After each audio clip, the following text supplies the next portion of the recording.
The year is 1983, and the place is Siberia, Russia, where an unusual fossil excavation team was busy at work. Their mission was to find prehistoric animal bones to help piece together the history of life on Earth. But what they actually found was something that would send shockwaves throughout the scientific community and bring them face to face with something truly terrifying. They were excavating the Siberian permafrost, an area of permanently frozen ground, when they uncovered a large metal box buried many feet beneath the ice. This was no ordinary box. It was incredibly sturdy, and its surface was covered in strange carvings that resembled no known language or alphabet. There were geometric patterns and symbols that seemed to shift and change as you looked at them, like a cryptic message from a long-lost civilization. After much effort, they finally managed to open the box, revealing its contents to be an old weathered leather map and a single sheet of paper. The map was unlike any they had ever seen, depicted mountains, rivers, and forests, but none of the geographical locations matched with any known place on Earth. There were no recognizable countries, no cities, no landmarks. It was as if the map was charting a completely unknown and uncharted territory. But what really sent shivers down their spines was the message written on the paper, and it was written in blood. Whoever had sealed this box hundreds or perhaps thousands of years ago had left a warning for anyone who might find it. If you have found this, you are next. Initially, they dismissed the blood-stained note as a sick joke, perhaps a prank played by someone who had stumbled upon the box before them, but curiosity got the better of them. One of the scientists, Dr. Alexei Nikolaevich, decided to follow the map. He knew it was a risk, but the allure of the unknown was too strong to resist. Perhaps there really was a hidden world somewhere on the face of the Earth, a world that had remained undiscovered until now. Or maybe, just maybe, the map led to something even more sinister.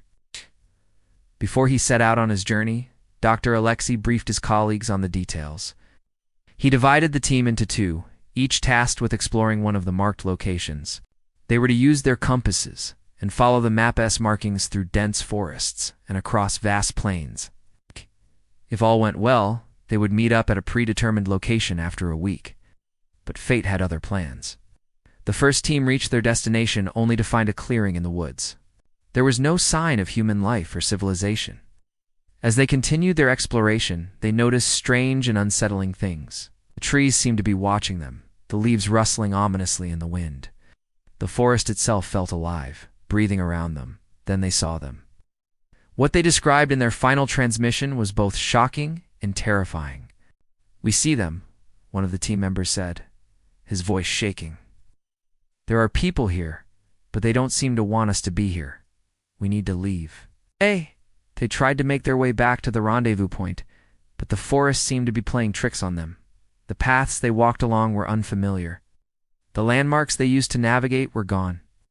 As darkness fell, panic set in. They were lost, and whatever was in the forest wanted them to stay lost. The last thing they did was send a distress signal to the base camp. "We are lost. We need help. They are everywhere." The message crackled over the radio, and the signal cut out abruptly. The forest had claimed another victim. Second team never made it to their destination. They turned back after following the map for a few hours, shaken by an inexplicable sense of dread that had fallen over them like a shroud. When they reported this to the base camp, it was decided that they should try to reach the first team's location to see if everything was all right. But no one ever returned from that mission either.